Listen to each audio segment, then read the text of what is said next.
लहानपणापासून त्यांच्या पालकांनी त्याच्याकडे जास्त जबाबदार लक्ष दिलं पाहिजे. पालकांनी एकच मुलगा आहे, पाहिजे ते त्याची लाड करणं. त्यामुळे तो लहानपणापासून हट्टीन मला मागेल ती गोष्ट मिळते सहजासहजी. ही मुलांच्या मध्ये एक मानसिकता निर्माण झालेली आहे. बर पालकांच्या पासूनच त्याची सुरुवात केली पाहिजे की म्हणजे अशा काही गोष्टी झाल्या नाही पालकांच्याकडून. पालकांच्याकडून अतिशय लाड आणि आम्हाला मिळालं नव्हतं म्हणून आमच्या मुलांना मिळालं पाहिजे, ही जी एक वृत्ती आहे पालकांची, ही कुठेतरी घातक ठरते मुलांसाठी. जय हिंद जय भारत. आज गोटखिंडी या ठिकाणी आलेलो आहे आणि माझ्याबरोबर विनय पाटील सर आहेत, जे MCVC Maharashtra high school junior college जे मराठा बोर्डिंग हाऊस आहे त्या बोर्डिंग हाऊसचे MCVCचे प्रमुख आहेत. तर आज सरांच्या जवळ ह्यासाठी आलेलो आहे की या गोटखिंडी गावाला स्वातंत्र्यापूर्वीचा इतिहास फार मोठा आहे आणि स्वातंत्र्याची सुरुवात ज्यावेळी झाली त्यावेळी काही गुप्त मिटिंगा व्हायच्या, त्या गुप्त मिटिंगा सुद्धा यांच्या वाड्यात झालेल्या आहेत. असा यांचा 200 वर्षापूर्वीचा अभयीचा वाडा म्हणून फेमस वाडा होता, बरोबर ना सर? तर आज सरांच्या जवळ आलेलो आहे. सरांच्या बरोबर आज जे गप्पा मारणार आहे हे सर म्हणजे शिक्षक आहे. एक शिक्षक काय करतो की नुसतं मुलांना शिकवतो आणि आपलं निवांत जीवन जगतो असं बऱ्यापैकी आहे. मी पण शिक्षक आहे, पण हे शिक्षक असे आहेत की सेंद्रिय शेती करतात, स्वतः शेतीमध्ये राबतात, त्याचबरोबर वेगवेगळ्या पद्धतीचं सायंटिफिक दृष्ट्या शेती कशी करायची ह्या दृष्टीने सुद्धा ते काम करतात. आणि यांच्या वारसा जो आहे ते पूर्वीपासून चालत आलेला वारसा आहे, तोच पुढे चालण्याचा प्रयत्न करतात. म्हणजे यांचा मुलगा सुद्धा शेतामध्ये राबत्याला मी स्वतः बघतोय. ही फार मोठी गोष्ट आहे. तर आजच्या पिढीने ही गरज आहे की हे शिकणं, यांचं ऐकणं आणि हे बघणं गरजेचं आहे. तर आज सरांजवळ आलेलं आहे, सरांच्याकडून इतिहास जाणून घ्यायचा आहे. सर नमस्कार. सर थोडासा तुमचा परिचय सांगा. सर मी विनय गजानन पाटील, मुक्काम पोस्ट गोटखिंडी, तालुका वाळवा, जिल्हा सांगली. बरोबर. तुम्ही जेव्हा लहान असताना तुमच्या घरात शिक्षणाची आवड म्हणा ही कशा पद्धतीने तुम्हाला निर्माण झाली? कारण काय याचं? वडील शिकलेले होते का? वडील माझे जुनी 7वी शिकलेले होते. बरोबर. माझे चुलते स्वर्गीय DB पाटील सर, शिक्षण तज्ञ म्हणून त्यांना ओळखलं जातं संपूर्ण बरोबर महाराष्ट्रामध्ये. ते शिक्षणानिमित्त गोटखिंडी सोडून बाहेर गेले, वाळव्याला गेले. बरोबर. आणि क्रांतीवीर नागनाथांना नायकुडे यांनी त्यांना एक हुशार चुनचुनीत मुलगा म्हणून त्यांना कोल्हापूरच्या श्री प्रिन्स शिवाजी मराठा बोर्डिंग हाऊसमध्ये दाखल केलं. चुलत्यांना नागनाथांना. बरोबर. आणि त्यानंतर मग त्यांचा तिथून शिक्षणाच्या माध्यमातून कायापालट झाला. ते प्रिन्स शिवाजी मराठा बोर्डिंग हाऊसमध्ये राहून शिकले. राजाराम कॉलेजचे विद्यार्थी होते. आणि ज्या संस्थेमध्ये शिकले त्या संस्थेच्या तत्कालीन लोकांनी त्यांना त्यांचं एकूण कामकाज बघून डायरेक्ट त्यांना महाराष्ट्र हायस्कूलचे मुख्याध्यापक म्हणून नेमणूक दिली. डायरेक्ट मुख्याध्यापक नाही, डायरेक्ट मुख्याध्यापक म्हणून. बर. आणि त्यावेळेला प्रिन्स शिवाजी मराठा बोर्डिंग हाऊसचं एकच युनिट होतं, महाराष्ट्र हायस्कूल. बरोबर. चालू झालं होतं. 59 विद्यार्थी होते. बर. आणि मग त्यांच्या कार्यकर्तृत्वावरती DB साहेबांनी मग त्या संस्थेची प्रचंड अशी भरभराट केली. बरोबर. त्याचा मूळ पाया नागनाथांना नायकवडी. बर. त्यांनी त्यांना तिकडे नेलं आणि अण्णांच्या विश्वासाला पात्र ठरून एक बहुजनांची संस्था महाराष्ट्रात आदर्श निर्माण करण्याचं काम माझे चुलते DB पाटील सरांनी केलं. त्यांच्यामुळे आमच्या घरामध्ये सगळा शिक्षणाचा वारसा. वडील जुनी 7वी होते, त्यांनाही प्राथमिक शिक्षकाची नोकरी आली होती, परंतु दोघंही मुलं बाहेर नको असं आजोबांचं पाटील म्हणलं जरा थोडस गावाला शेती बघायला पाहिजे, शेतीत राहायला पाहिजे. त्यामुळे मग वडिलांना शेती, वडिलांनी सुद्धा शेती म्हणजे DB पाटील सर कसे शेती शिक्षण विषयामध्ये महाराष्ट्रामध्ये नावाचे, तसे माझे वडील कृषी क्षेत्रामध्ये. त्यांनी सुद्धा मुख्यमंत्री शरद पवार PCI जनरल राज्यपाल असताना त्यांनी कृषी भूषण, त्यांना एक आदर्श शेतकरी म्हणून पुरस्कार मिळाला त्या काळात 1994ला. काय सांगताय? बर बर बर. दोघाही बंधूंनी जे क्षेत्र निवडलं त्या क्षेत्रात ते टॉपला गेले. मग स्वातंत्र्यापूर्वी तुमच्या वाड्यामध्ये म्हणतात की मिटिंगा व्हायच्या नागनाथांना वगैरे? माझ्या वडिलांचे सख्खे चुलत भाऊ गणपती दादा, सगळ्यात मोठ्या वडिलांच्या सगळ्यात मोठ्या चुलत्यांचे ते मुलगे होते गणपती दादा. बरोबर. ते क्रांतीवीर नागनाथांच्या बरोबर स्वातंत्र्य चळवळीमध्ये सहभागी होते. आणि मग त्या स्वातंत्र्यपूर्व कालावधीमध्ये बऱ्याच वेळा गुप्त मिटिंग आमच्या आबाईच्या वाड्यामध्ये होत असतात. तुमच्या वाड्यामध्ये होत असतात. एक तर प्रसंग असा घडला की वाड्याला इंग्रजांचा वेढा पडला सैनिकांचा. बर बर. आणि आमच्या वाड्यात एक दिंडी दरवाजा आहे, म्हणजे छोटासा असा पाठीमागच्या साईडनं एक शेताकडे जाण्यासाठी स्त्रिया वगैरे त्या दरवाजातून बाहेर जायच्या. मेन दरवाजातून पूर्वी स्त्रिया अशा येत नव्हत्या. बरोबर.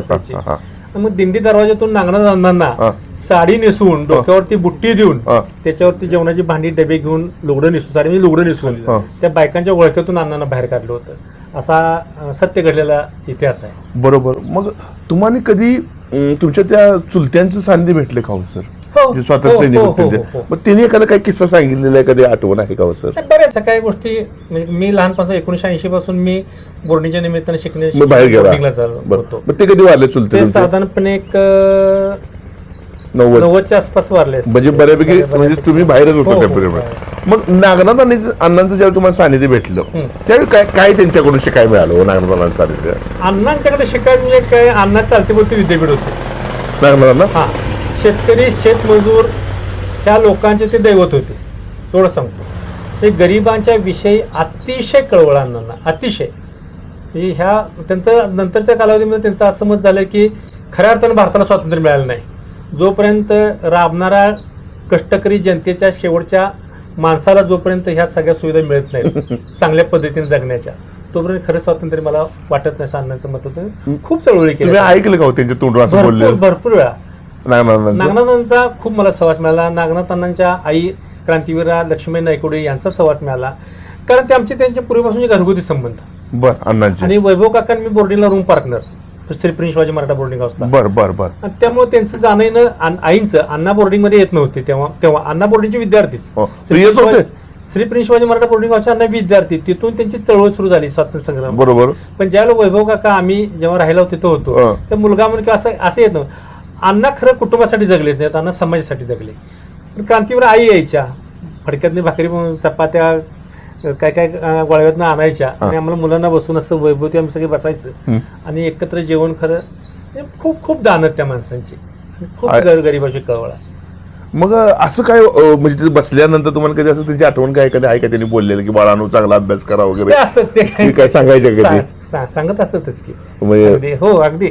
वैभव काकांचा काय लाड करायचे वगैरे असं काय? लाड सगळ्यांच्याच करायच्या, त्या काकांचाच असा काय नाही. सगळी त्या कुटुंबाचं एक वैशिष्ट्य, सगळे समान.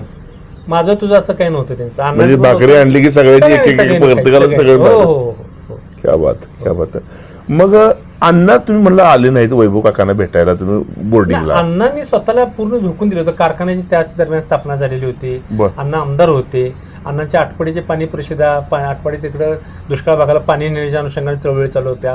त्यामुळे अण्णांच्या वेळ नसायचा त्यांना. म्हणजे कुटुंबाकडे अण्णांनी कधी बघितलंच नाही. एकदा देशाचं स्वातंत्र्य मिळवणं आणि स्वातंत्र्य मिळाल्यानंतर गोरगरीब जनतेला सगळ्या पाणी कसे मिळेल, अन्न कसे मिळेल, चांगला उसाला दर कसा मिळेल, त्यांचं जीवनमान कसं सुधारेल, शेतकऱ्यांचं, शेतमजुरांचं, ऊस तोडणी कामगारांचं, ह्यासाठी अण्णांनी सगळं आयुष्य वेचलं. बरोबर. मग ज्यावेळी अण्णांच्या सानिध्यात तुम्ही भाषणाला वगैरे ऐकायला जायचं बरोबर? अण्णांची जात होतं ना. त्या अण्णांच्या भाषणामध्ये असं काय त्यांनी काही अशा काही गोष्टी सांगायची ज्या स्मरणात आहेत तुमच्या? अशा अण्णांची भाषणं आम्ही ऐकली म्हणजे एक तर अण्णा आमदारकीला उभा राहिले होते त्यावेळेला ऐकलेली होती. मग माझ्या मते 1985 आसपास असेल, त्यावेळी लहानच होतो पण जात होतो अण्णांच्या सभांना वगैरे जात होतो. मला आठवतंय 1974च्या आसपास असेल की त्यावेळेला साधारण मी एक 6 वर्षाचा असेल, 75च्या वेळेला. त्यावेळेला माझ्या वडिलांनी बापूंनी मला सायकलून वाळव्याला नेलेलं आठवतो, पुढच्या नळीवरती बसून. आणि वाळव्यामध्ये किसान शिक्षण संस्था शाळा आहे, त्याच्या पुढे ग्राउंड आहे. त्या ग्राउंडवरती नागनाथ अण्णा आणखी क्रांतिसिंह नाना पाटील यांचं काहीतरी मेळाव्याच्या समोर असं काहीतरी भाषण होतं, मला आठवतंय. त्या दोन्ही विभूतींना मी तिथं बघितलेलं, अजूनही मला तसंच डोळ्यापुढे दिसतंय. ते एवढं लहानपणामधली स्मृती मला अजून आहे. मग नाना पाटलांचं भाषण तुम्ही ऐकलं हो? क्रांतिसिंह नाना पाटलांचं मला म्हणजे ते उभारले तिथं होते, बसले, ते सगळंच आठवते, पण प्रत्यक्ष काय बोलले ते नाही आठवत. त्यावेळी लहान वय असल्यामुळं. मग अण्णा ज्यावेळी स्वातंत्र्य सैनिक म्हणून काम केलं, प्रतिकूल परिस्थिती आपल्या विरोधात होती, कारण सर्व लोक आपल्या इंग्रजांच्या बाजूने होती म्हणा, आपली लोक इंग्रजी बाजूने होती, तरी सुद्धा स्वातंत्र्य सैनिक म्हणून काम करताना त्यांना आलेल्या अडचणी वगैरे ह्या भयानक होत्या. त्यांचं कधी विश्लेषण केलं का हो त्यांनी? त्याने स्वतःहून फारसे काय सांगत नसत नव्हते त्यांना. केव्हा तर बोलायचे पण स्वतः असं काही फारसं स्वतःचं काय सांगत नव्हते. मी काय केलं त्यांना बऱ्याच वेळा आत्मचरित्र लिहा वगैरे म्हणून, पण त्यांचा तो पिंड नव्हता स्वतःचा उदो करून घेण्याचा. काम फक्त काम, अजिबात काम नाही, स्वतःचा उदो करून घ्यायचा त्यांचा पिंड नव्हता. त्यांच्यावरती फार कमी संशोधन केलं लोकांनी, पण त्यांना खूप म्हणजे बोलतं करण्यासाठी खूप प्रयास पडले. आणि फारसे स्वतःबद्दल सांगत नव्हते पूर्वीच, कारण त्याला ते आवडायचं नाही. आवडायचं इन द सेन्स म्हणजे स्वतःच हे करून घ्यायचं नाही, उदो करून घेणं किंवा स्वतःचे फार हे नव्हतं आवडत त्यांना. बरोबर. सर एक म्हणजे आमच्या क्रांतिसिंह नागनाथ नायकुडे यांच्या आई आल्या होत्या गोष्टीला, फडक्यात पैसे बांधून दिलं होतं आणि पडलं हो, होतं काय काय होतं. झालं असं एक मी वाचला होतं, किस्सा होतं. त्यावेळेला काय न्यू बिल्डिंग म्हणून एक इमारत होती शिवाजी इथं त्याच्या आसपास सगळं भात असायचं आणि पूर्ण ते शेती? पूर्ण शेती होती. मग तुम्ही केली का कधी शेती केली की आम्ही ते बाबूराव वाळवेकर वगैरे शिपाई होते त्यांच्याबरोबर महाराष्ट्राची बैल होती बैलगाडी होती त्या बैलांचा एक लाकडी नांगर असायचा बर ते चिखलगुट्टा करायचा म्हणजे चिखल तयार करताना त्यात भाताची रोपं लावायची मग तर आम्ही बोर्डाचे विद्यार्थी त्याच्यात वैभव काकांचं काम केलं का काका पण असायचे तेव्हा सगळेच मुलं म्हणजे कसं होतं म्हणजे विद्यार्थी दशेमध्ये सब गोडे 12% त्यामुळे कुणाला कोण मोठा छोटा असं काही नव्हतंच ना करायचं.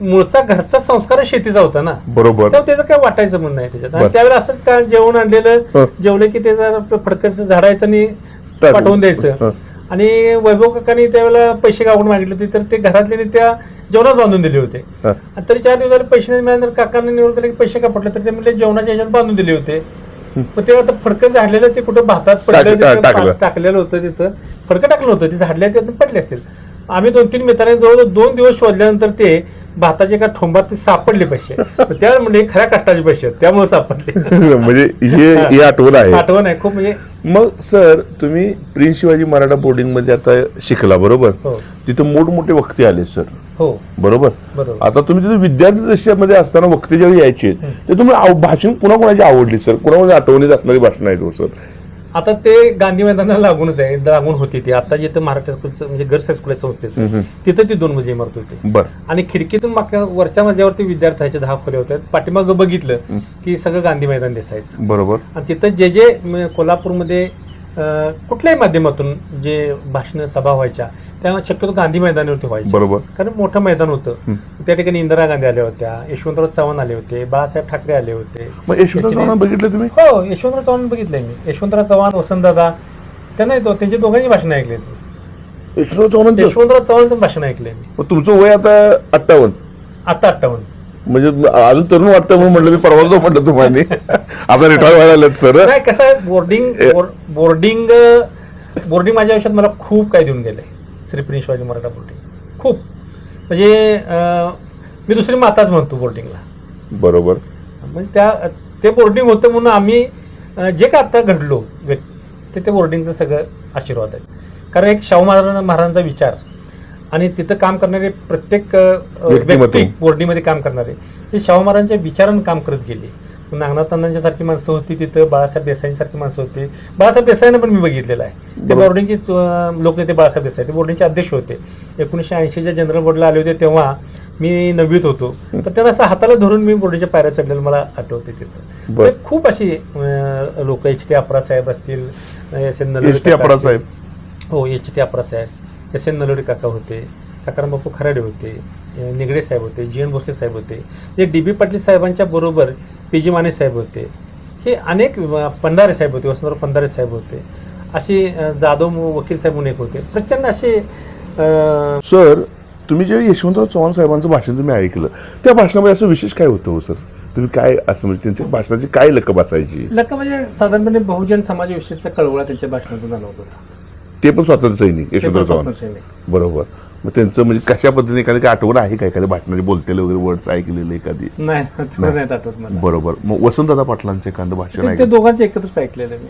तेवढंच मग तुम्ही सर एकदा दादा कुठे कोल्हापूरला आले होते 1989ला आणि भाषण गांधी मैदानाला झालं होतं ते ऐकलं होतं का दादा कुठे फेमस भाषण लय गाजलं होतं बघा भरपूर काय काय शिव्या बिव्या दिल्या होत्या दादा कुठे ते पण भाषण झालेले आहेत बरोबर तुम्ही जे गोविंदराव पानसरे म्हणा वगैरे ह्यांचं ऐकलं का भाषण अण्णांचं ऐकलंय की पानसरे पानसरे अण्णांचं बरेच वेळा ऐकलं पण सर मला आता हा विषय बोलायचा नाही हा विषय एखाद्या माणसाबरोबर मत व्यक्त करणं हे चुकीचं आहे कारण का ती माणसं आता हयात नाही यायचं पण तरी पण त्यांचं मी एक पुस्तक वाचतोय शिवाजी कोण होता एक शब्द आहे मग शिवाजी महाराजांच्या मध्ये एकेरी उल्लेख मग ती वाचताना मला सुद्धा थोडं कटकलं सर पण त्यांचं जे लिखाण होतं त्यात तर एकेरी उल्लेख असायचा याच्याबद्दल तुमचं मत काय हो सर बऱ्याच जणांचा तो गैरसमज होतोय मी ते पुस्तक वाचलेलं आहे देवाला पण आवाजाव बोलवतो नाही देवाला बोलवत नाही आईला बोलवतो आवाजाव पण नाही आवाजातूनच बोलवतो आईला पण जिथं देव किंवा आई हे जर स्थान शिवाजी महाराजांना ते देत असतील त्यामुळे आवाजावर बोलायचा संबंध येतोय कुठं बरोबर मी पण मुलाखत घेताना एखाद्या पहिल्यांदा आरातून बोलवतो त्याचं लोकांना वाटतं मी आरातून बोलवतोय पण ऍक्च्युअली त्याच्या पाठीमागचा भाव पानसरे अण्णा शिवाजी महाराजांना दैवत समजत होते हे स्वतः तुम्ही ऐकलेले आणि हा शब्द सुद्धा त्यांनीच बोललेले होय. शब्द आहे ना होय, होय, होय. की सर तुम्ही आडतून का बोलला म्हणून तर त्यावेळी त्यांनी सांगितलं "बाबा, मी देवाला आवाजावून हा, बोलतो कुणी मीच असं नाही कुणी देवाला व- कुणीही व्यक्ती देवाला आवाजावूनच बोलवलं आरो देवाला अरे देवाच म्हणतात ना हे देवा हे एकेरी देवा, बोलवतो. हो, बरोबर. आईला आपण एकेरी बोलवतो बरोबर त्यामुळे त्या ते- पंक्ती जर नेऊन बसवली एकेरी बोललो नाही याचा अर्थ काय त्याचा म्हणजे अपमान करणं अशातला भाग नाही नाही. भावना महत्वाची तुमची त्याच्या पाठीमागची. ओके ओके बरोबर सर तुम्ही प्रिन्स शिवाजी मराठा बोर्डिंगला शिकला बरोबर आणि तिथंच तुम्ही आता सर्व्हिसला लागला बरोबर सर्व्हिसला लागला कसा काय योगायोग असा म्हणजे तिथं म्हणजे शिक्षण पूर्ण झालं तुम्हाला ती संस्थेमध्ये सर्व्हिसला लागला त्यामुळे तुम्हाला एक वेगळी ऊर्जा मिळते का हो सर तिथं मुलांना म्हणजे ज्या शिक्षण संस्थेमध्ये शिकलो हा. जिथलं मी अन्न खाल्लं हं, त्या संस्थेची सेवा करायची संधी मिळाली कुणाला आनंद होणारच. बरोबर सर पण मग मी ऑटोमोबाईल इंजिनिअरिंग पूर्ण झाल्या मला DB पाटील तुमचं engineering झालंय? हो. बर DB पाटील साहेब माझ्या चुलत्याने म्हणले आता इथं एक जागा रिकामी आहे तर करतोस का बर आमदानीच्या तर ठीक आहे म्हणजे तुम्ही सांगत असाल तर थांबतो करतो. वास्तविक इंजिनिअरिंगला ऍडमिशन घेतलं होतं म्हणजे काही टीचिंग फील्डमध्ये येण्यासाठी घेतलं नाही नव्हतं. इंजिनिअरिंग हा विषय नाही त्या पण तिथं इंजिनिअरिंग ब्रँचच एक +2 लेवलला केंद्र सरकारने एक मंजुरी दिली मंजुरी दिली. मग ते माझं शिक्षण पूर्ण व्हायला त्याला मंजुरी मिळालं शासनाचे ते धोरणात्मक निर्णय होऊन ते ब्रँचेस इथं येण्यासाठी गाठले तो योगायोग म्हणावा लागेल. बरोबर आणि त्या माध्यमातून मग मी मग- तिथं जॉब स्वीकारला. आता तिथे संचालक म्हणून सुद्धा काम करताय होय, बरोबर बरोबर. बोर्डिंगला मग हे करत असताना एक तुमच्या चुलत्यांची आठवण म्हणला वडिलांचे संस्कार म्हणा चुलत्यांचे संस्कार म्हणा किंवा स्वातंत्र्यापूर्वीचा काही इतिहास तुमच्या घराशी लागून आहे ते काम करायला एक वेगळी ऊर्जा मिळते का हो सर 100% संचालक म्हणून काम कारण मी विद्यार्थी दशेपासून हा. बोर्डिंगमध्ये ज्यांनी काम केलेलं आहे त्या विभूतीनं सगळं बघितलेलं आहे. मगाशी मी त्यांची नावं घेतलेली बरोबर आणि त्या लोकांच्या आचरणाची एक परिणाम म्हणू किंवा आचरणाचा प्रभाव हा हा माझ्यावरती आहे पडला. बरोबर आणि ही सगळी लोक राजर्षी छत्रपती शाहू महाराजांच्या विचारानं काम करत होते. तिथं म्हणजे पदरच घालून काम करणं म्हणतो ना हा. लोकांसाठी समाजाच्या कल्याणासाठी ह्या भावनेतली सगळी लोक होती. मी काय झालं सर हा. परवा मी असं बसलेलो आणि एका शिपाई माझ्याजवळ आले जुन्या काळातले आणि मी म्हटलं ते डी पाटील साहेबांचा फोटो त्यांनी दाखवला तर ह्या माणसानं माझं लय चांगलं केलंय म्हणून सांगितलं असं सर बोललेत ते बरोबर.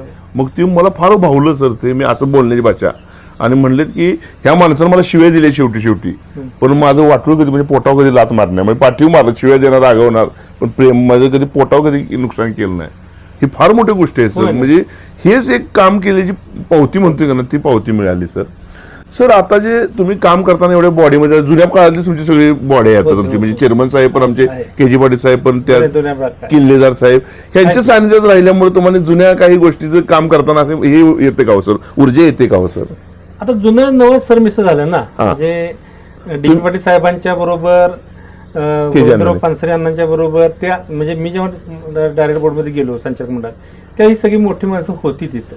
म्हणजे कोण पानसरे साहेब होते DB साहेब होते तिथं त्या बॉडीमध्ये बॉडीमध्ये होते त्यांच्याबरोबर थोडे दिवस काम करण्याची संधी मला मिळाली. बरोबर बरोबर आर डी आणि पाटील वडगावकर साहेब होते बरोबर RD आतकिरे सर होते AG वणिरे सर होते. ही जी जुनी DB पाटील साहेबांच्या बरोबर जी कामं केलेली त्यांच्या समवयस्क मंडळी होती त्या सगळ्यांच्या बरोबर काही दिवस मला कार्यकारी मंडळात काम करण्याची संधी मिळाली. त्यामुळे त्यांचे विचार त्यांचे काम करण्याची पद्धत ते आपोआपच शिकले गेलं ना. बरोबर ज्यावेळी तुम्ही विद्यार्थी दशेत असताना तुम्हाला वनिरे सर होते आतकिरे सर होते बरोबर तिथं त्यांची शिकवण्याची पद्धत कशी होती हो का तुम्ही आता डिंपडे सरांचं पुतणी आहे म्हटलं तुम्हाला मारायचं नाही अशी पद्धत होती नाही का नाही, नाही नाही अजिबात नाही. सगळ्यांना समान न्याय होता. चुकलं तर कुणालाही माफ केलं जात नव्हतं म्हणजे कोण पण असू कोणी दे. असू दे आणि त्याला प्रोटेक्ट केलं जात नव्हतं. चूक ते चूक बरोबर ते बरोबर. बरोबर म्हणजे त्यांनी पनिशमेंट हो. देताना बघितलं नाही मागायला नाही नाही चुकला की चुकलं असं नाही. असं मग तुम्ही त्या ग्राउंडवर कधी फुटबॉल खेळला का हो कधी हा खेळ माझे जास्त व्हॉलीबॉलकडे जरा जास्त माझा कल होता. व्हॉलीबॉल मग काही कुठं काही पर्यंत खेळला हो, का? गेलो इंटर डिप्लोमा स्पोर्ट्सला मी गोवा वगैरे म्हणजे नॅशनल खेळाय आमचे इंटर डिप्लोमा स्पोर्ट्स होते ना बरोबर. स्पोर्ट्सच्या याच्यातून विभागीय वगैरे जात होतो. मी टीमचा कॅप्टन होतो व्हॉलीबॉलच्या. म्हणजे खेळाचं हे तुम्हाला तिथून सुद्धा मिळालं बोर्डिंग मध्ये कंपल्सरी 5:30 ते 6:30 खेळायचंच. संध्याकाळी? कॅप्टन शंकरराव घाडगे हा. आमचे रेक्टर होते मिलिटरी मॅन मिलिटरी मॅन होते ते हा. अतिशय कडक बर अतिशय कडक पण अतिशय चांगला माणूस. बर मुलांना शिस्त लावण्यासाठी पहाटे 5ला स्वतः उठून सगळ्या मुलांना उठून प्रार्थना घ्यायची. आमचं पहाटे 5 ते रात्री 10 हे मिलिटरीच्या शेड्यूल प्रमाणे ते विद्यार्थ्यांच्याकडून करून घेत असत. स्वतः 3,000 हो. त्यामुळे म्हणजे त्यामुळे 1 तास कंपल्सरी खेळायचं म्हणजे खेळायचं. म्हणजे तुमच्या तंदुरुस्तीचं राज हे आहे की तुम्ही मिलिटरीमॅन तुम्हाला हे भेटला, बरोबर ना? भेटले अगदी. मग आता आमची पण सिलेक्शन इथं केलं तर त्यामुळेच केलं काय? एक शिस्त पाहिजे. आणि माझं मत आहे की प्रत्येकाच्या आयुष्याला शिस्त पाहिजे. बरोबर. काही पाश्चात्य राष्ट्रामध्ये असं ऐकून आहे की तरुण मुलांना मिलिटरीचं प्रशिक्षण कंपल्सरी 5 वर्ष नोकरी मिलिटरीमध्ये करायचीच. तसं खरं आपल्या स्वतः देशात व्हायला पाहिजे असं मला म्हणायचं. शिस्त पाहिजे. मग ही अग्निवीर आली, आता ह्या विषय तुम्हाला माहित नसावं बऱ्यापैकी. अग्निवीर आता 4 वर्षाची प्रत्येक मुलाला कंपल्शन केलेलं आहे, म्हणजे मुलाला म्हणण्यापेक्षा तरुण वर्गाला कंपल्शन नाही केलेलं. नाही, ऑप्शनल ठेवलंय. ऑप्शनल ठेवलं. माझं मध्ये कंपल्शन केलं पाहिजे. प्रत्येकाला केलं पाहिजे. प्रत्येकाला केलं पाहिजे. मिलिटरी शिस्त पाहिजे. जर असं असेल तर आज सुद्धा त्या गोष्टीमुळे तुम्हाला लवकर उठणे म्हणा, हो, आई मी फोटो एखाद्या कुणा मोठ्या मोठ्या पाया पडणे म्हणा, ह्या गोष्टी आहेत ना. मग आता ज्यावेळी गोटखिनीची संस्था तुमची आता आहे, शिक्षण संस्था, यामध्ये तुम्हाला संचालक होण्याचा किंवा चेअरमन होण्याचा जो योगायोग आला तुम्हाला, हे तुमचे गुरुवरही कोणतरी असे होते की त्यांनी म्हणजे चुलत्यानेच डीबी सरनेच माझ्या कामाचं बघितल्यानंतर इथल्या बोर्ड ऑफ डायरेक्टर मध्ये त्यांनी घेतलं मला इथं गोटखिनीमध्ये सुद्धा संचालक म्हणून. संचालक म्हणून ते स्वतः अध्यक्ष होते. अनेक वर्ष अध्यक्ष होते. गोटखिनी शिक्षण प्रसारक मंडळी 1953 भारत ज्यावेळेला 1947 स्वातंत्र्य झाला, त्यानंतर क्रांतीवीर नागनाथ अण्णा, त्यानंतर आमचे माझे ज्येष्ठ चुलते मगाशी ज्यांचा उल्लेख केला गणपती दादा, गोटखिनीतले परत बाळकरे म्हणजे हे होते वयस्कर लोक, जोशी सर होते. ह्या सगळ्या 3-4 लोकांनी मिळून हे वाळव्या किसान शिक्षण संस्था, गोटखिनी शाळा, आणखी बहादुर्डीला शिक्षणाची सोय केली. बरोबर. आणि 1958 शिक्षण प्रसारक गोटखिंडी अशी एक संस्था स्थापन केली. त्याला ती शाळा तोडून दिली आणि किसान शिक्षण संस्थेची वाळव्या तशीच राहिली. बरोबर. आणि त्यानंतर काही वर्षांनी DV साहेब त्याचे अध्यक्ष झाले. पूर्वीपासून ते बोर्डात होते त्या. बरोबर. मग त्यांनी कार्यकारिणीमध्ये संधी दिली. आणि 2019 ज्यावेळी त्यांचं निधन झालं त्यावेळेला गावातले तुमचे कार्यकारिणीमधले जे ज्येष्ठ आता माझे गुरुवर DR थोरात सर वगैरे आहेत. त्यांचं आज वय 95 वर्ष आहे. DB सरांच्या बरोबरीने त्यांनी शिक्षण संस्थेमध्ये काम केले. ते त्या शाळेचे मुख्याध्यापक होते. ते आणि डॉक्टर राजू पाटील म्हणजे माझे चुलत भाऊ आहेत, ते सचिव आहेत. हे सगळ्यांनी असा विचार केला की तू DB साहेबांच्या म्हणजे थोरात सरांच्या भाषेत सांगायचं तर तू दादासाहेबांच्या तालमीत तयार झालायस शिक्षणाच्या, असं म्हणलं. त्यामुळे ही जबाबदारी तू घ्यायचीस. मग त्यांनी एका मताने त्यांनी माझ्यावरती ते सोपवलं अध्यक्षपदाची जबाबदारी. आणि त्यांच्या विश्वासाला मी पात्र ठरलो असं त्यांच्याच तोंडून अनेकदा ऐकलं, समाधान वाटतं. बरोबर सर. मग तुमच्या गोटखिंडी संस्था आता फार जुनी, 1953 म्हणजे बरोबर जवळजवळ 70-80 वर्षापूर्वी संस्था. तर या संस्थेमधून काही परदेशी जाऊन शिकलेले विद्यार्थी वगैरे काय आहेत का हो? आहेत, थोडेफार आहेत. परदेशी आहेत, वेगवेगळ्या क्षेत्रामध्ये आहेत. म्हणजे राजकारणापासून सगळ्या क्षेत्रात आहेत. अरे वा, म्हणजे गेलेले आहेत विद्यार्थी.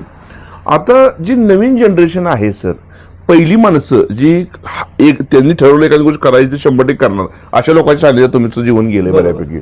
आताचं जनरेशन आणि पहिल्या जनरेशन मध्ये काय फरक वाटतो का हो सर तुम्हाला? खूप फरक आहे. फरक आहे म्हणजे आताच्या जनरेशन मध्ये एक चंचलपणा जास्त आहे. बर. पूर्वीच एखादी गोष्ट करायची तर करायचीच आणि प्रामाणिकपणे करायची. बरोबर. आता तसं जाणवत नाही फारसं. चलबिचलता जास्त आहे, एकाग्रता कमी आहे, चिकाटी कमी आहे, शारीरिक कष्ट नको आहे, एक इझी अवेलेबिलिटी म्हणतो नाही, सहजासहजी सगळं उपलब्ध झालं पाहिजे. बरोबर. आणि भौतिक सुखाच्या मागे लागलेला समाज साधारण मुलांच्या मध्ये टेंडन्सी दिसते. हे 90% तरी अशा पद्धतीनं जाणवते सगळं. मग येणाऱ्या काळात त्याचा दुष्परिणाम काय होऊ शकतात सर तुमच्या नजरेनं? ह्याचे दुष्परिणाम काय होऊ शकतात येणाऱ्या काळात? येणाऱ्या काळामध्ये म्हणजे APJ अब्दुल कलाम साहेबांचं जे स्वप्न होतं की विकसित भारत, तर ते जरा पुढे ढकलायला लागलं असं मला वाटतंय. ते स्वप्न काय सांगताय? हो, मला तर वैयक्तिक माझं मत आहे. म्हणजे मुलांचं त्या कंट्रोल राहिलेलं नाही. आणि एकूणच राज्यकर्त्यांची विश्वासार्हता गमवलं असल्यामुळे समाजाकडून आपण अपेक्षा करू शकत नाही. बरोबर. आज विचारधारा सर्वच पक्षांची संपलेली आहे. बरोबर. पूर्वी ठराविक पक्षांच्या ठराविक विचारधारा होत्या. बरोबर. आणि कुठल्याही आमिषाला बळी न पडता बळी पडून ते कुठली विचारधारा सोडत नव्हते. आज काय विचारधारा? त्यामुळं लोकांच्या ते झालं. आज पदधारा म्हणतो, पद मिळाले की विचार संपले. बरोबर. मग सर न्यू जनरेशनची आता जनरेशन आहे, आता ते तर झालं, पण ते जनरेशन भविष्यात जर भारतात हा जागतिक महासत्ता बनवायचा असेल शक्तिशाली देश बनवायचा असेल तर कशा पद्धतीने ट्रीट केलं पाहिजे, राहिली पाहिजे मुलं सर? तुमचं काय मत आहे ॲज अ शिक्षक म्हणून? एक कष्टाला पर्याय नाही. कोणत्याही क्षेत्रात ते जाऊ देत, हं, कष्ट केलं पाहिजे. बरं. म्हणजे ते शिक्षणाच्या क्षेत्रात जाऊ देत, शेतीच्या क्षेत्रात जाऊ देत, औद्योगिक क्षेत्रात जाऊ देत, प्रामाणिक कष्ट करणे याला पर्याय नाही. सहजासहजी इझी अवेलेबिलिटी जी आहे, सहजासहजी उपलब्धता आणि भौतिक सुखाच्या मागं लागून मृगजळासारखं पळणं हे बंद केलं पाहिजे. वास्तव काय आहे बघून प्रत्येक तरुणानं पुढचं पाऊल टाकलं पाहिजे. वास्तवाचा स्वीकार केला पाहिजे. बरोबर. आणि एक रिस्पेक्ट म्हणतो, गुरूंचा आदर म्हणा, ह्या गोष्टी थोडं आता कट व्हायला लागल्यात, म्हणजे मुलं जरा विसरायला लागलेत. ते काय माहितीये का, सोशल मीडियाच्या माध्यमातून पाश्चात्य संस्कृतीचं नको ते डोळ्यावरती कानावरती येते आपल्या, त्यामुळे आपण आपली संस्कृती विसरायला लागलो. बरोबर बरोबर. आज बघा, गणपतीचा महोत्सव असू दे, शिवजयंती असू दे, त्याच्यामध्ये दैवत ही बाजूलाच राहतात आणि नुसता दंगा आणि आपण बघतो डोळ्यानं, म्हणजे सहन होत नाही. इथपर्यंत सगळ्या गोष्टी ह्या तरुण. मग मुलांच्यात सहनशीलता आलेली नाही. बरोबर सर. ही येण्यासाठी मुलांनी काय करावं सर? तुमचं काय मत आहे सर? ती मुलांनी काय करावं सहनशीलता येण्यासाठी? एक आता कसं आहे, प्रत्येक कुटुंबामध्ये साधारणपणे एखादं दुसरं अपत्य आहे. लहानपणापासून त्यांच्या पालकांनी त्याच्याकडे जास्त जबाबदार लक्ष दिलं पाहिजे. पालकांनी एकच मुलगा आहे, पाहिजे ते त्याची लाड करणं, त्यामुळे तो लहानपणापासून हट्टीन मला मागेल ती गोष्ट मिळते सहजासहजी, ही मुलांच्या मध्ये एक मानसिकता निर्माण झालेली आहे. पालकांच्या पासूनच त्याची सुरुवात केली पाहिजे, की म्हणजे अशा काही गोष्टी झाल्या नाही पालकांच्याकडून. अतिशय लाड आणि आम्हाला मिळालं नव्हतं म्हणून आमच्या मुलांना मिळालं पाहिजे, ही जी एक वृत्ती आहे पालकांची, ही कुठेतरी घातक ठरते मुलांसाठी. बरोबर. हे नकार पचवायची सवय लहानपणापासून त्यांना लागत नाही. पूर्वी तुम्ही आम्ही लहान असताना सहजाची आपल्याला काही मिळायचंच नाही. 10 वेळा नाही म्हटल्यानंतर 11 वेळा कुठेतरी मिळायचं आपल्याला. बरोबर. आता तसं होत नाही ना. मग तुमच्या संग असं घडलं का हो सर कधी, की तुम्ही एखादी गोष्ट मागितली तुम्हाला अनेक वेळा, लहानपणी अनेक वेळा घडलेलं आहे? वडील तर तुमचे सदन होते, जे गरजेचं नाही ते मला मिळायचं नाही. असं झालंय? बरं, मला फटाकडे सुद्धा उडवायला देत नव्हते फारसे. फटाकडे उडवायला देत नव्हते, रंगपंचमीचे रंग खेळायला जास्त देत नव्हते, लिमिटेड सगळं, अजिबात नाही. बरोबर बरोबर. त्यामुळे बरोबर आहे की मग मुलांना हे एक म्हणजे आई वडिलांच्या मुलं बिघडायला, असं म्हणूया, आई वडिलांच्या अतिलाडामुळे मुलं बिघडायला लागलेत, असं माझं मत आहे. बरोबर. मग मोबाईलचं व्यसन आलेलं आहे सर. तो तर आहेच भाग. सोशल मीडियाला काहीतरी कायद्यानुसार एक ठराविक वयोमर्यादेपर्यंत ती बंदी घातली पाहिजे, जसं परदेशात आहे तशा पद्धतीची. युरोपमध्ये 16 वर्षापर्यंतच्या मुलांना मोबाईल वापरायची बंदीच घातली पाहिजे. आणि कोरोना कालावधीमध्ये मोबाईल म्हणजे एक अत्यावश्यक बाब जी झाली, तर ती त्या कालावधीपुरती ठीक होती ना, पण तिची आता व्यसन लागलं लोकांना. ते म्हणजे मोबाईल असल्याशिवाय एक वेळ जेवाय नसेल चालेल, पण मोबाईल माझ्या जवळ पाहिजे. आज लाखो रुपये आपण मोबाईल खरेदी करण्यासाठी हजारो लाखो रुपये खर्च करतो, त्यातले किती फंक्शन आपण वापरतो?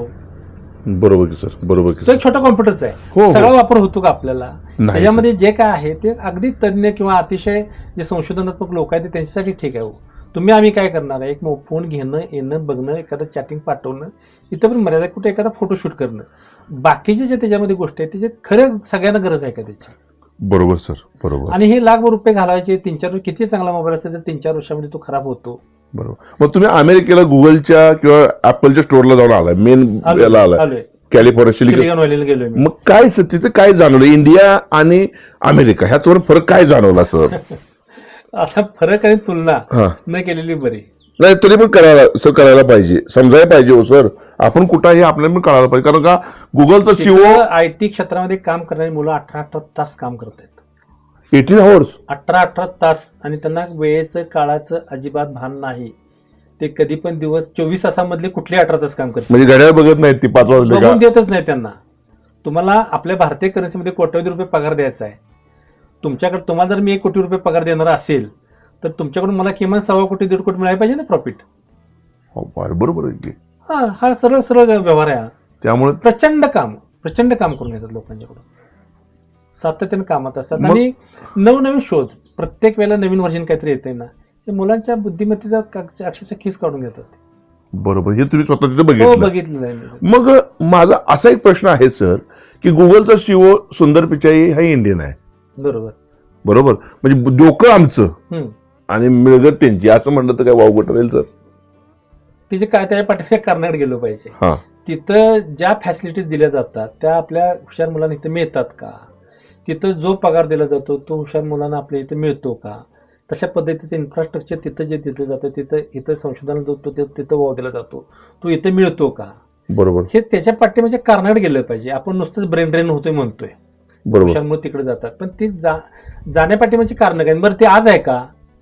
पहिल्यापासून. पहिल्या बरीच वर्ष झालं ते आता फक्त प्रमाण वाढले त्याचं आयटीच्या. मग शिक्षण क्षेत्रामध्ये आपल्या महाराष्ट्र राज्याचे मुख्यमंत्री म्हणजे आमचे फडणवीस साहेब असून द्यात किंवा उपमुख्यमंत्री साहेब आमचे मॅडम असून द्यात, शिंदे साहेब असून द्यात, यांना तुम्ही असं काय सांगशील की त्यांनी जे कॉलेजेस आहेत जसं शिवएपी वगैरे आहे अशा कॉलेजेसमध्ये अशा काही लॅब त्यांनी ओपन कराव्या, काही इनोव्हेटिव्ह लॅब म्हणतो ज्या, आणि त्या मुलांना मोठ्यातले मोठे पॅकेजेस द्यावेत का, असं पण वाटतं का सर?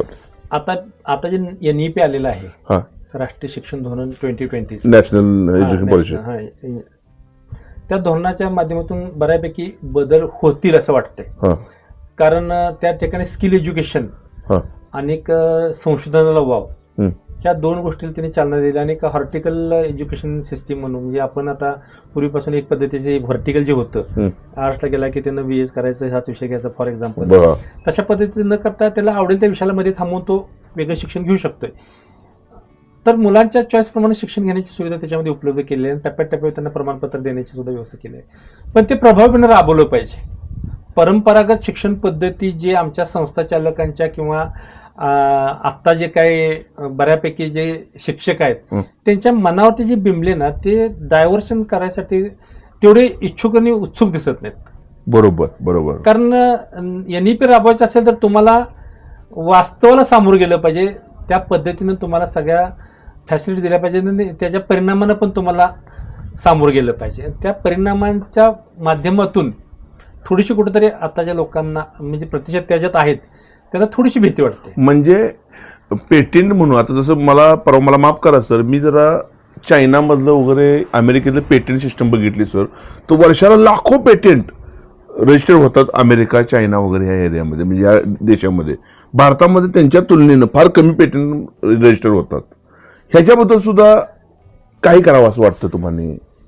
संशोधनाला किती वाव दिला जातो आपल्या इथं? हा, म्हणजे पॉलिसी. संशोधनाला वाव किती दिला जातो, संशोधनाला ग्रँट किती जाते, सरकारकडून किती दिली जाते? तिकडे ग्रँट जास्त आहे, भरपूर अब्जावधी रुपये संशोधनावरती खर्च केले जातात. त्या देशात आता सुद्धा केले जातात. बर बर बर. अब्जावधी रुपये संशोधनासाठी दिले जातात. आणि आपल्याकडे तिथल्या शिक्षण पद्धतींना, आपल्या शिक्षण पद्धतीत मला एकच गोष्ट प्रामुख्याने जाणवली की शिक्षण पद्धती म्हणण्यापेक्षा एक मुलाखती सांगतो मला. आपण मुलाखती काय घेतो नोकरी घेणार, तुझं नाव काय, गाव काय, तुझा अनुभव किती, आणि जे काय त्याला सिलेबस मध्ये असेल ते आपण ते विचारतो. बरोबर. मग तुझं नाव काय, गाव काय तुझ्या बायोडेटामध्ये असतं का नाही, असतं. परत आम्ही तेच का विचारतो. बरोबर. शिकलाय काय ते पण असतं, सगळंच असतं. बरोबर. एक फॉर्मॅलिटी म्हणून पूर्ण करतो आपण, आणि त्याला जे अभ्यासक्रमात आहेत त्याच्यात 4 उत्तर आली तर हा चांगला आहे म्हणून आपण ते सिलेक्शन करतो. पण आता तसं राहिलं नाही. त्या तिकडे जर मी बघितलं किंवा अनुभवलंय किंवा मुलांकडून ऐकलेलं आहे, हे जे आता त्या पुस्तकात काय ते तुला यायलाच पाहिजे. बरोबर. ते विचारण्यात काय मतलब नाही. तुला ज्या पोस्टसाठी घेणार आहे आम्ही, बरोबर, त्याच्या संदर्भामध्ये आता आहे त्याशिवाय वेगळं तू काय करू शकतोस ते अर्धा तास एक्सप्लेन कर. बर बर. ते करायचं एक्सप्लेन, त्यानं सांगायचं ना. आता जे आहे ते आलंच पाहिजे तुला. येतेच आम्ही गृहीत धरतो, त्याशिवाय तर तुला डिग्री मिळालेली नाही. पण आता तुला ज्या पोस्टला कामावर घ्यायचं आहे त्याच्यासाठी तू आतापेक्षा वेगळं काय चांगलं करून दाखवू शकतो. त्याचा अर्धा तास 10, 20, 25 मिनिट तू डिस्कस कर. तेवढ्यातच त्यानं सांगायचं त्या कॅन्डिडेटने काय करणार आहे, त्याच्यातले स्किल्स काय तू वापरणार आहे. ओके. आणि ते सांगितलं सिलेक्ट. त्याचं जर ते स्किल्स पटलं ते मेन कमिटीला तर ते सिलेक्शन करतात. नाहीतर नाही. मग बऱ्याच वेळा 3, 4, 5 टप्प्यातून त्यांच्या मुलाखती होत असतात. पहिला राऊंड, दुसरा, तिसरा, चौथा. आपली जी शिक्षण पद्धती आहे मागच्या 30 वर्षापासून सिलेबस आपला डेल सिलेबस आहे इंजिनिअरिंगचा. मला माफ करा, आणि आज तुम्ही पण शिक्षक आहे, मी पण शिक्षक आहे. हा सिलेबस आम्हाला पण जे शिकवला तो सिलेबस आपण आता मुलांना पण शिकवतोय. बदलाला सामोरं जाण्याची आपली फारशी मानसिकता नव्हती. नाही का नव्हती? आता थोडंसं आहे, मानसिकता निर्माण व्हायला लागल्या, कारण त्याशिवाय पर्यायच नाही. बरोबर. आता पूर्वी बदलाला सामोरे काम करणारा पण बदल नको होता. बरोबर. एक नोकरी लागल्या पहिल्या ज्या नोट्स काढल्यात ना, रिटायरमेंटच्या वेळेपर्यंत त्या नोट्स असायच्या. हो. काय अर्थ आहे तसल्या पद्धतीला? एकच नुसतं तोच भाग. नवीन काय देत होतो आपण विद्यार्थ्यांना? बरोबर सर. त्यामुळे आता न्यू जी एज्युकेशन पॉलिसी आली आहे, नॅशनल एज्युकेशन पॉलिसी, यामध्ये आता नवीन नवीन काही गोष्टी व्हायला हो लागल्या व्हायला लागले. आणि त्यामुळे येणाऱ्या काळात भारत हा पुढे जाण्याची शक्यता जास्त आहे. हा ते इम्प्लिमेंट चांगलं झालं तर आशेचा किरण कुठे तर आहे असं मला हरकत नाही. क्या बात आहे सर. आता हा एक प्रश्न विचारतो, ऍज अ शिक्षक म्हणून आता तुम्ही रिटायरमेंटला चाललाय, आता तरुण राहायचा तो भाग वेगळा, दिसताय तरुण वयानं तुम्ही रिटायरमेंटला आलेला आहे सर. तरी शिक्षकांना तुम्ही काय सांगशील, शिक्षकांनी कशा पद्धतीने टीचिंग करावं किंवा मुलांशी कसा संवाद साधावा याच्याबद्दल तुम्ही काय सांगशील सर? कारण मी पण शिक्षक आहे, पण तुमच्याकडून जरा मला ऐकायचं आहे, म्हणजे आम्ही तसं करू शकतो का बघायचं आहे. शिक्षकांनी मुलांना वास्तवाचे भान दिलं पाहिजे, वास्तव हा स्किल दिलं पाहिजे, बर नाविन्याचं सातत्यानं नाविन्यपूर्ण नॉलेज दिलं पाहिजे. एक बदलत्या म्हणजे एकूण परिस्थितीनुसार शिक्षकांना पण बदललं पाहिजे. बर तसं राहायचं नाही राहायचं. जी टेक्नॉलॉजी आहे ती पहिली शिक्षण आत्मसात केली पाहिजे, मग मुलांच्या पुढे दिली पाहिजे. बरोबर. आणि जेव्हा हा शिक्षक त्या पद्धतीने जेव्हा मुलांच्यावरती देईल नॉलेज, ते ऑटोमॅटिक तेव्हा विद्यार्थ्यांना तो शिक्षक आवडायला लागेलच ना. क्या बात आहे सर, क्या बात आहे. शिक्षकांना पहिलं अपडेट कायम अपडेट राहिलं पाहिजे शिक्षकांना. क्या बात आहे सर, क्या बात आहे. दुसरी गोष्ट सर, आता थोडं गैरप्रकार होताना मी बघतोय भरपूर मीडियामध्ये आता येते, कुठल्या शिक्षकानं कुणा मुलाला मारलं, एखादा मेसेज केला तर अश्लील मेसेज केला म्हणून अशा काही गोष्टी येतात. तर ह्यासाठी शिक्षकांनी कशा पद्धतीने चरित्रवान राहावं याबद्दल तुम्ही काय सांगशील असं? आता हे ज्याचा त्याचा वैयक्तिक तो दोष आहे म्हणायचा, की विकृती आहे म्हणायची. जो शिक्षक असं विद्यार्थ्यांच्या बाबतीमध्ये कृत्य करतो बरोबर, तो विकृतच म्हणला पाहिजे, आणि अशा विकृताला ती शिक्षक म्हणून राहण्याचा नैतिक अधिकार नाही. क्या बात आहे. त्यामुळं हा कधी कोणाची नियत बदलेला आपण आता कसं तसं नोकरी घेतल्यानंतर कसं जज करू शकतो? नाही करू शकतो. बरोबर. स्वतःहून स्वतःच्या मनानं प्रत्येकाने ठरवलं पाहिजे आपल्याला कसं वागायला पाहिजे.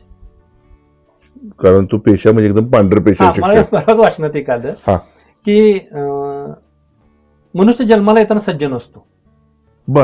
जन्माला येताना सज्जन असतो, पण तो मरताना सज्जन असणं हे अतिशय तुमच्या आयुष्याचं एक मर्म आहे. ते चांगलं मरताना सज्जन असलं पाहिजे मनुष्य. क्या बात. हे म्हणजे ह्याच्यातून एक फार मोठा संदेश जातो ना सर. म्हणजे त्या आणि तुम्ही अशा लोकांनी राहिल्यामुळं, जसं तुमचे चुलते, तुमचे वडील, परत तुमचे मोठमोठे लोक जे व्यक्तिमत्व राहिले, त्यामुळे एक असं वेगळं हे मिळतं ना सर, ऊर्जा मिळते लोकांच्या, म्हणजे आठवणीतून सुद्धा ऊर्जा मिळते. आता ते विभूती नाहीत, काळाच्या पडद्याआड गेले, त्यांच्या स्मरण होतं, डोळे पाणावतात, पण त्यांच्या आठवणीत आणि त्यांच्या विचारावरती आम्ही वाटचाल करतो आयुष्याची पुढची. आणि खरंच त्या मग नागनाथ अण्णा असतील, माझे चुलते डी पाटील साहेब असतील, माझे वडील बापू असतील, गजानन बापू असतील, दररोज त्या लोकांच्या आठवणी येतात. बोर्डिंगच्या कॅम्पसमध्ये गेले असताना त्या जुन्या विभूतींच्या सगळ्या आठवणी येतात, आणि आपोआप ती नसते तर सुद्धा त्यांच्या पुढे एक मान झुकते माझी. एवढं हे आहे त्यांच्यावर खूप आदर आहे, कारण त्यांनी जे शिकवलं ते फार मोठ्या गोष्टी शिकवल्या. त्यांनी वागण्यातून शिकवलं, स्वतःच्या बोलण्यातून काही गोष्टी सांगितल्या, पण सगळेच काही सांगू शकत नाहीत, पण त्यांच्या वागण्यातून आम्ही शिकलो. क्या बात आहे. म्हणजे एवढी व्यक्तिमत्व होती, अशी एकदम हे होते करेक्ट. टायमाचं पण त्यांचं लय पर्टिक्युलर टाइम. कारण काही तर म्हणतात की मॅडम घरात पाहुणे आले होते डी साहेबांच्या, काही किस्सा घडला होता, हे मला जरा आतकरी सर एक बोलले होते. होय ना, आले होते. ते काय पत्नी होती म्हणून काय पत्नीला एक नियम आणि बाकीला एक नियम असं नव्हतं. त्यांची रजा मांडली काय, लगेच रेड मार्क करत होते. ते अजिबात कोणाला माफ करत नव्हते. तू रजेवर कधी चुकत नव्हते. स्वतः तरी किती 9,960,000 असायचे. संस्थेच्या कामानिमित्त कुठं मुंबईला इकडे तिकडे गेले वेगवेगळ्या शाखांच्या काय कामकाजासाठी, मी स्वतः बघितलेलं आहे.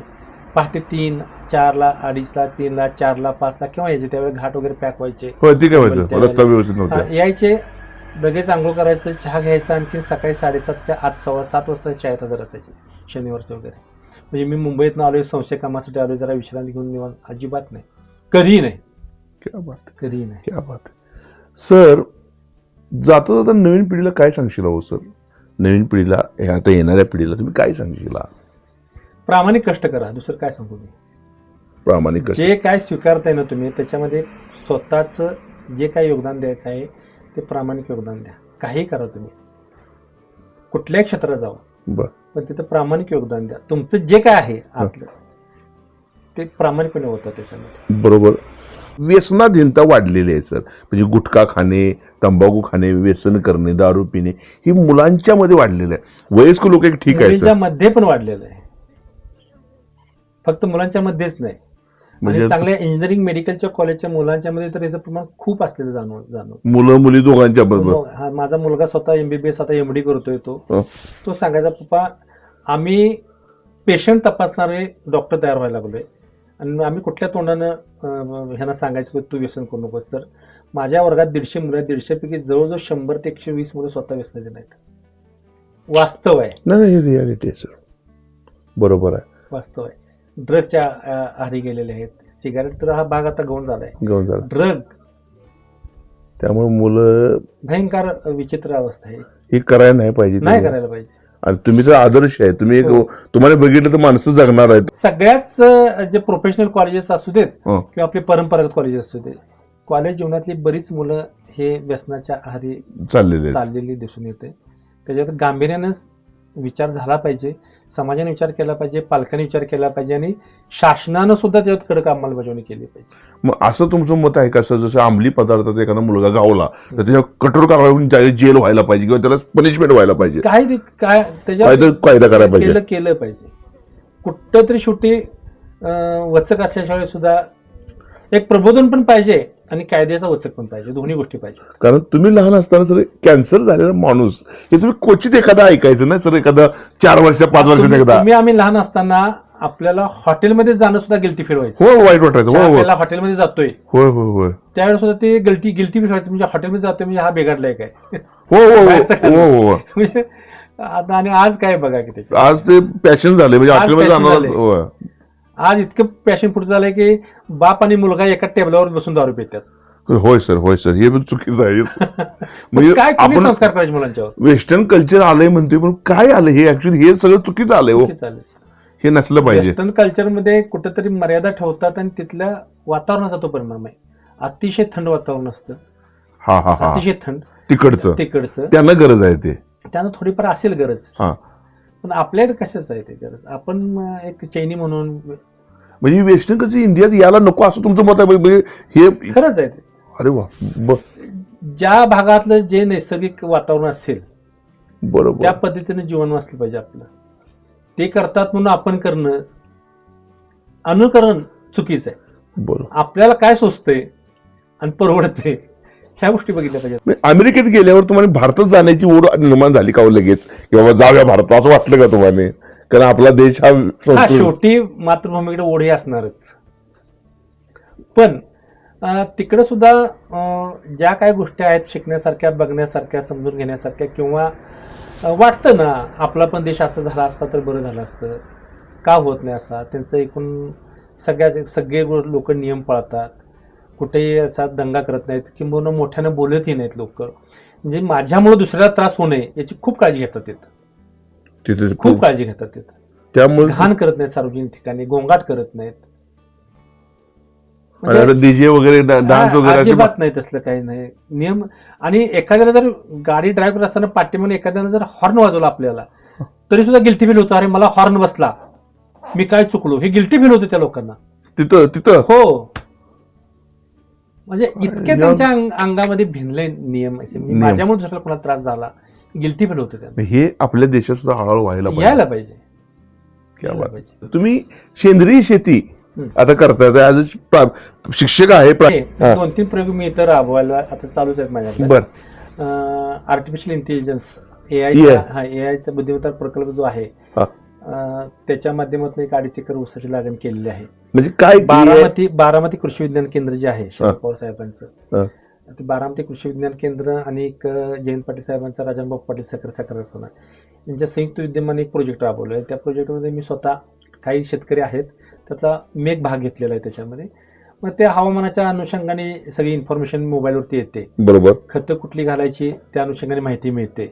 त्याचबरोबर पिकाला पाणी किती कमी आहे, जास्त आहे, जमिनीचं तापमान किती आहे, आर्द्रता किती आहे, ह्युमिडिटी तिथं किती आहे, वेपर प्रेशर डिफिनिटी किती आहे, स्प्रेचं टायमिंग, फवारणीचं कुठलं योग्य कुठलं अयोग्य दिवसातलं, किंवा खतं जी आपण देतो ड्रिपच्या माध्यमातून ती खतं देण्याच्या वेळा कोणत्या परफेक्ट आहेत, बर परत तुमच्या ऊस पिकावरती कुठल्या प्रकारचे किडी येण्याची शक्यता आहे किंवा आलेल्या आहेत, बरोबर. ह्या अनुषंगाने सगळं माहिती आपल्याला ते मोबाईल ॲपवरती देतं. ते कृषी म्हणून ॲप आहे त्याच्यावरती देतो. आणि आपल्या जमिनीचे ते माती परीक्षण करून जो डाटा फीड केला असतो त्या अनुषंगाने ते आपल्याला सजेस्ट करतं की आता तुमच्या पिकाला ह्याची डिफिशियन्सी आहे, हे याचा स्प्रे द्या किंवा याचं मधून हे खत सोडा. ह्या पद्धतीची माहिती देतं आणि त्या माहितीच्या अनुषंगाने आपण कार्यरत राहायचं. बरोबर. हेच मग त्याचा काय फायदा व्हायला लागलाय का शेतीला तुमच्या? आता मी स्वतः बारामतीमधला तो प्रोजेक्ट बघून आलो आणि त्यामुळे मी प्रभावित झालो. तर तो होतोय, मी म्हणतोय की 20-25% उत्पादन वाढ होते. हा, पण त्याचा कसं होतं, त्या पद्धतीने आपण केलं पाहिजे. ते इन्फॉर्मेशन देतंय, आपण इम्प्लिमेंट केलं पाहिजे. हा हा हा हा बरोबर. सगळ्यात महत्वाचं. आणि थोड्याच त्याला मर्यादाही आहेत. म्हणजे आता समजा अमक्या वेळेला तुम्ही स्प्रे द्या, त्यावेळेला स्प्रे करायसाठी माणूस उपलब्ध झाला पाहिजे. बरोबर. थोड्याशा मर्यादा येतात, बरोबर, पण ते माहिती देण्याचं काम परफेक्ट करतात ते. म्हणजे हा एक प्रोजेक्ट आहे आपला एआयच्या अनुषंगाने. आणि दुसरा पद्मविभूषण प्राप्त आमचे डॉक्टर ज्येष्ठराज जोशी म्हणून आहेत. एक मोठे शास्त्रज्ञ ज्याने एपीजे अब्दुल कलाम साहेबांच्या बरोबर काम केलेलं आहे. त्यांचे वय आता जवळजवळ 80 पर्यंत गेलेलं आहे. त्यांनी बायोचार नावाचे एक घटक, म्हणजे जे वनस्पतींचे पाला पाचोळा फांद्यावर जे आहेत ते एका मशीनमध्ये टाकायचे आणि त्याच्यामधून कोळशाची पावडर अशी नाही, पण कोळशाचा चुरासा आणि ऑइल बाजूला पडतं. ते प्रोजेक्ट गणेश खिंडला त्यांनी ॲग्रिकल्चर कॉलेज पुण्याच्या तिथं त्यांनी एक मोठं मशीन बसवले देतं. तो बायोचार जो बाहेर पडतो तो पीक उत्पादनासाठी 20% उत्पादन वाढवण्यासाठी चांगला आहे असं त्यांचं प्रयोगाच्या अंती दिसून आलंय. तो एक माझ्या इथं 21 गुंठ्यावरती तो एक प्रयोग आपला राबवलेला आहे की रॅन्डम ब्लॉक डिझाईन करून 1-1 गुंठ्याचं, त्याच्यामध्ये 3-3 गुंठ्या 1-1 गुंठ्याचे असे रॅन्डम करून नंबरिंग करून त्यातल्या 3-3 गुंठ्याला 1-1 प्रकारचे खत मात्रा. मग ते बायोचार 1 टन पर एकर, 2 टन पर एकर, ते मुख्य भरणीच्या वेळेला किंवा बाळ भरणीच्या वेळेला, आणि वेगळ्या खत मात्रा, अशा पद्धतीचे 7 प्रकारच्या खत मात्रा देऊन त्या ऊसाचं आता संशोधन इथं चालू आहे. ज्येष्ठ शास्त्रज्ञ डॉक्टर बाळकृष्ण जमदग्ने, जे वनस्पती शरीरक्रिया शास्त्रज्ञ राहुरी कृषी विद्यापीठामध्ये होते, आणि डॉक्टर BP पाटील साहेब, जे कोकण कृषी विद्यापीठ दापोलीमध्ये एक ॲग्रोनॉमिस्ट होते. त्या 2 तज्ञांच्या मार्गदर्शनाखाली हा इथं प्रोजेक्ट आपला 21 गुंठ्याचा चालू आहे. त्याच्यासुद्धा चांगलं आहे. आता आहे म्हणजे वेगवेगळ्या प्रकारचे. आता तुमचा ऊस किती जातो सर? आता तुम्ही ॲज अ शिक्षक आहे, एक शिक्षक ऊस किती घालवतो का? त्या शेवटी ऊस किती घालवतो हे म्हणण्यापेक्षा ऊसाचा ॲव्हरेज किती काढतो हा जर प्रश्न विचारला असता तर बरं झालं. इन्कम टॅक्स ऊस माझा 800 टनापर्यंत 1000 टनापर्यंत 1100 टनापर्यंत जातो. 11,000 टन. बरं.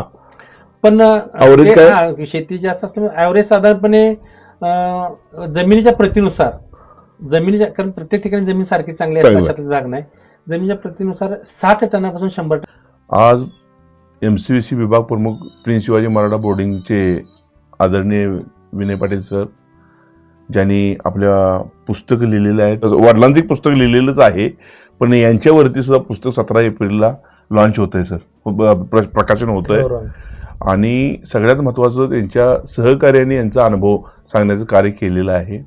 आणि आज जे सरांनी सांगितलं हे फार विचार करणाऱ्या गोष्टी आहेत. आणि भविष्यात जर भारताला पुढं शक्तिशाली व्हायचं असेल तर आजच्या पिढीने सुद्धा हा विचार केला पाहिजे, शिक्षक वर्गाने विचार केला पाहिजे, आणि समाजाने विचार केला पाहिजे. सरांनी काय बोललेत आणि कशा पद्धतीने आपण काय राहिलं पाहिजे हे फार या मुलाखतीतून आपल्याला शिकायला भेटलेलं आहे. एवढंच मी सांगतो आणि सरांचा आभार मानतो की सरांनी वेळात वेळ काढून आम्हाला ही मुलाखत दिली आणि त्यामुळं नवीन पिढीला एक चांगली जागृती मिळाली. त्याबद्दल सरांचा आभार मानतो. सर नमस्कार.